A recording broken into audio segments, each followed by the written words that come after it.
Kosty's been busy. I think he's thrown more, and I think he's landed more.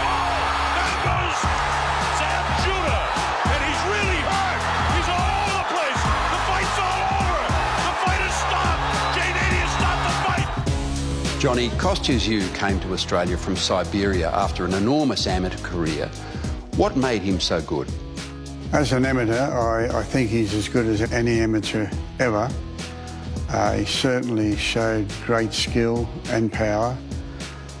As a professional, he adapted to it very, very easily, and it was only a matter of time before he became champion of the world as a professional. I think his biggest asset was that he could win a fight between the ears, a very good thinking fighter and a great finisher. Once he hurt someone, they stayed hurt. You can count on one hand the boxers who beat Julio Cesar Chavez. Was that Kostya's defining fight, or one of them? Keeping everything in its proper perspective, I know that we got Chavez when he was very much past it. To me, the defining moment in Kostya's career was his second round KO of Judah. I think that shot him to stardom more so than ever before. What did it take to defeat Kostya? What didn't he handle well about an opponent? I always felt that anyone with a high work rate and was tough enough to cop his shots would worry him.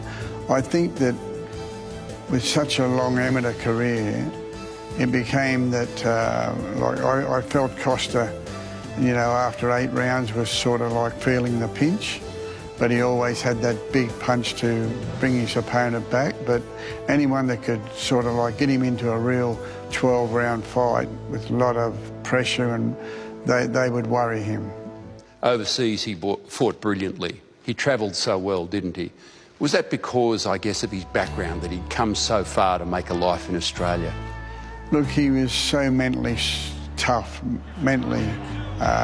He believed in himself. He gave himself every opportunity of success. He really applied himself and made a lot of sacrifices, as they all do. And, he was, as I say, he was a very confident kid. Johnny, if you needed a boxer to fight for your life, is he close to the one, Kostya? Oh, undoubtedly. He was brave and strong, tough. He had it all.